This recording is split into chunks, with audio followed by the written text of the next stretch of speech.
Assalamualaikum warahmatullahi wabarakatuh. Sahabat desa, sahabat perangkat desa, dan juga sahabat pendamping desa, sahabat kepala desa dimanapun Anda berada di negara kesatuan Republik Indonesia ini.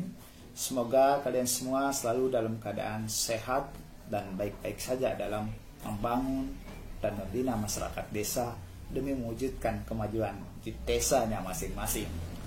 Nah, pada video kali ini sahabat, saya akan menjawab seputar agenda pertanyaan penting ini. Datang dari Sumatera Utara. Saya diinbox oleh seorang bernama di Facebooknya Martohap Simapora. Ini Martohap Simapora. Martohap Simapora ini. Martohap Simapora. Nah, Martohap Simapura ini menyampaikan sebuah pertanyaan menarik berdasarkan permasalahan yang dialaminya saat ini. Martohap Simapura adalah calon perangkat desa yang sudah mengikuti proses seleksi penjaringan dan penyaringan perangkat desa di desanya. Lalu kemudian yang kedua, Martohap Simapura ini sudah mendapatkan rekomendasi tertulis dari camat berupa persetujuan untuk diangkat menjadi perangkat desa untuk dilantik menjadi kepala desa. Nah, tentunya ini sangat menarik karena dalam kasus yang dialaminya, dia tidak diangkat menjadi perangkat desa, tetapi justru orang lain yang diangkat. Nah, lalu kemudian dia bertanya kepada saya, bagaimana kedudukan rekomendasi camat? Apakah sifatnya sah dan final? Nah, tentu ini juga untuk kita jawab harus kembali kepada regulasi atau peraturan yang ada tentang mekanisme pengangkatan perangkat desa sebagaimana yang berlaku di negara kesatuan Indonesia. Nah, saya sudah coba cari di Permendagri nomor 67 tahun 2017 tentang pengangkatan perangkat desa terkait rekomendasi camat, tapi juga tidak ada. Dan saya menemukannya di Permendagri nomor 83 tahun 2015 tentang mekanisme pengangkatan perangkat desa. Nah, lebih jelasnya saya jawab. Lebih jelasnya saya bacakan.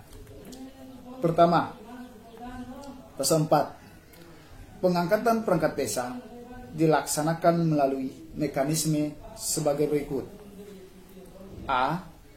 Kepala desa dapat membentuk tim yang terdiri dari seorang ketua, seorang sekretaris, dan minimal seorang anggota. B. Kepala desa melakukan penjaringan dan penyaringan calon perangkat desa yang dilakukan oleh tim. C. Pelaksanaan penjaringan dan penyaringan bakal calon perangkat desa dilaksanakan paling lama 2 bulan setelah jabatan perangkat desa kosong atau diberhentikan. D. Hasil penjaringan dan penyaringan bakal calon perangkat desa sekurang-kurangnya 2 orang calon dikonsultasikan oleh kepala desa kepada camat. Itu satu. Yang E, camat memberikan rekomendasi tertulis. Ingat, camat memberikan rekomendasi tertulis terhadap calon perangkat desa selambat-lambatnya 7 hari kerja setelah diusulkan oleh kepala desa. F, rekomendasi yang diberikan camat berupa persetujuan atau penolakan berdasarkan persyaratan yang ditentukan.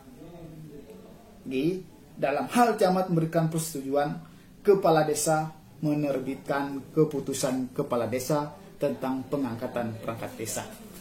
Jadi di aturannya ini jelas dan final disebutkan bahwa setelah mendapatkan rekomendasi tertulis dari camat, kepala desa menerbitkan surat keputusan kepala desa tentang pengangkatan perangkat desa. Jadi teman-teman,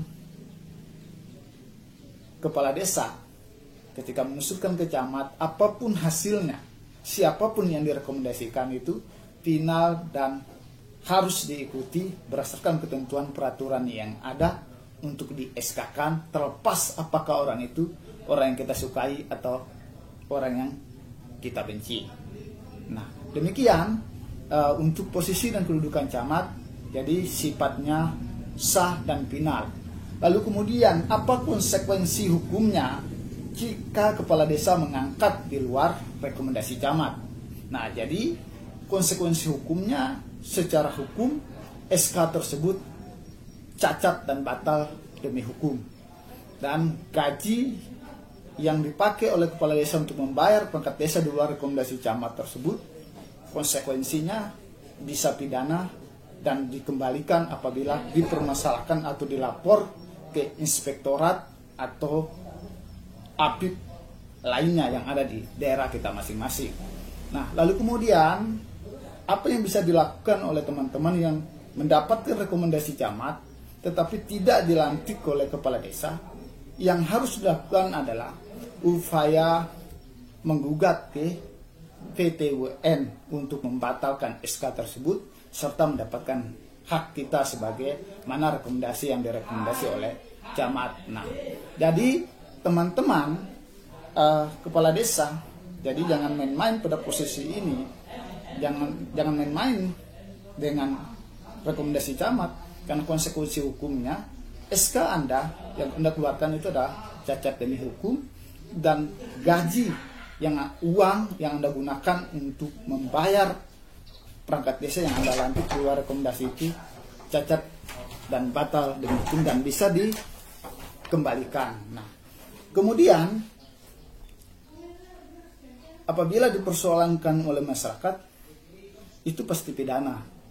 Bukan Anda kembalikan gaji tersebut ke kas negara atau ke kas desa, tetapi kepala desa tersebut bisa berujung masuk buyut atau masuk penjara karena penyalahgunaan wewenang atau merugikan negara. Nah, jadi itu konsekuensi hukum dan yang bisa saya jawab kepada yang bertanya kepada saya, SK kepala desa tersebut batal dan cacat demi hukum. Yang kemudian yang kedua, Anda bisa melakukan upaya menggugat ke PT di wilayah masing-masing untuk membatalkan SK kepala desa tersebut dan Anda mendapatkan hak Anda sebagai mana rekomendasi tertulis dari camat untuk menjadi perangkat desa. Anda kuat karena Anda punya rekomendasi camat yang diakui dan legal dan sah secara peraturan Permendagri nomor 83 tahun 2015 tentang mekanisme perangkat desa. Nah, jadi silakan lakukan upaya hukum ke PT dan selamat mencoba dan berjuang dan bekerja melawan ketidaksoliman tersebut. Lebih kurangnya saya mohon maaf. Assalamualaikum warahmatullahi wabarakatuh. Jangan lupa di subscribe dan di share ya.